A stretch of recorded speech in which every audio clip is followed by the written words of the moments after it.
Welcome back. I'm the Watch Nerd. On this video, we're going to cover a very, I think more people should talk about it, but I'm going to talk a bit about a controversial subject, the Explorer 1. So when it first came out, I'm like, okay, it's pretty cool. I mean, I wish they kept the 39, but I do get it for a bit. And then I kept thinking about it in my head last night, and I'm like, I got to get back in front of the camera, and I have to explain why this is so significant in the Rolex collection. But before I do so, I want to keep announcing my Chanel chain giveaway.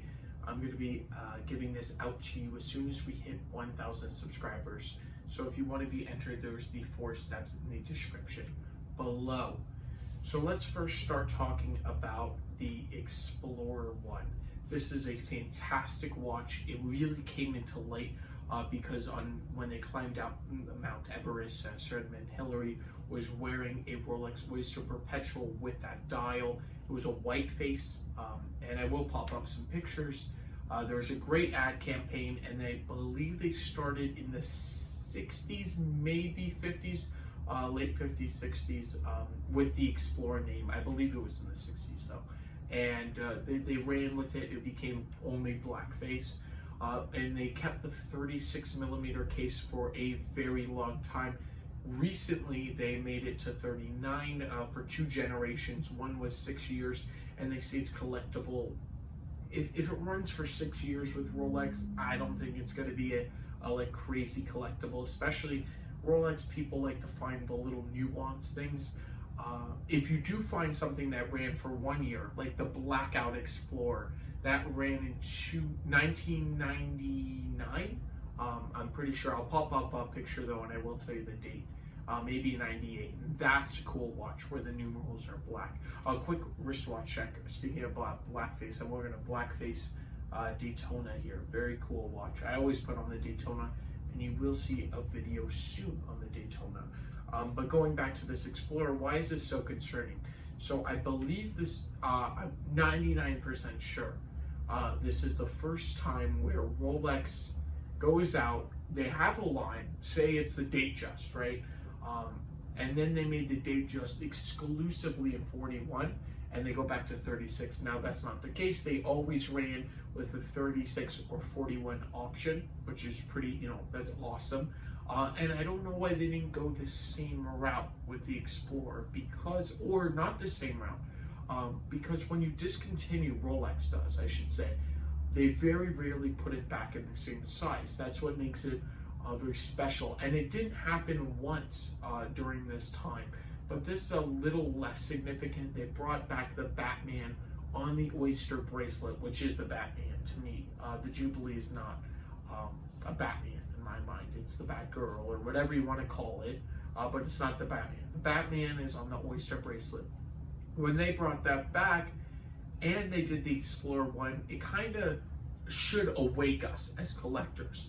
It should tell us that, wow, Rolex is prepared to do this, so don't, act like everything's very safe. It's like the GMT Master came out in 38mm originally in the 6542, which I did review on my channel. Fantastic watch. Really cool. But it's like if Rolex re-released the GMT Master in 38mm.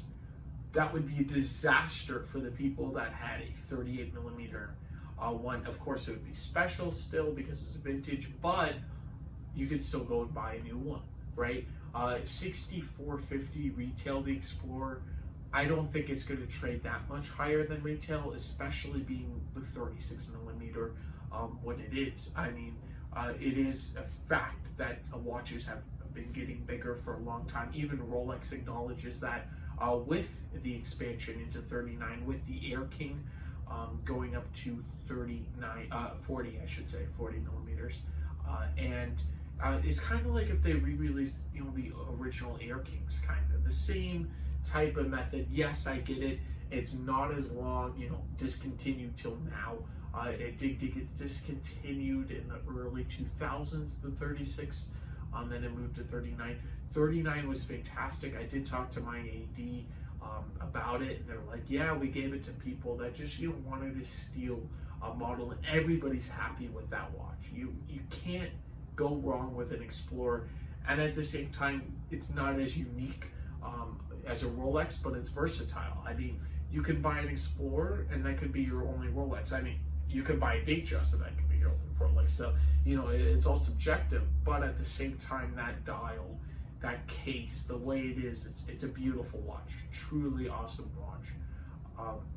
And, you know, it's something, to me, that's concerning. To the gray market dealers, yes, it probably dropped a bit. I think it dropped the older ones because you're getting new technology, you know, an awesome movement, really cool movement, but at the same time, that movement in the same case, well, not the exact same case, but very similar, the 36 Oyster Perpetual, which is 5,600. They made it 100 more this year. I'm not going to drag it out too long while we're talking here, but I think it's concerning. I would love to know what is your opinions actually about this, because this is, to me, should be like a big red flag that it could be something major. You know, I don't think they'll ever release a Daytona with a manually wound movement. I don't think they'll do that. I don't think they'll make vintage pieces again, but they are prepared to go back to the vintage sizes. They're ready. That's their 2021, I should say, announcement to the world, to you guys, collectors of Rolex. Just watch yourself. Don't go crazy.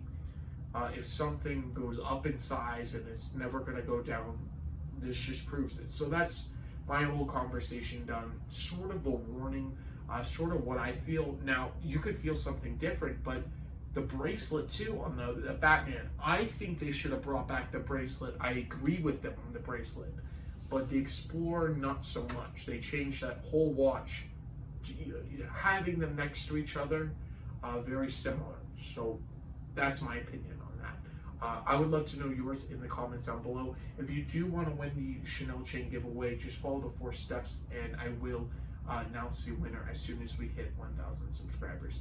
I want to thank you all for watching, and I will catch you on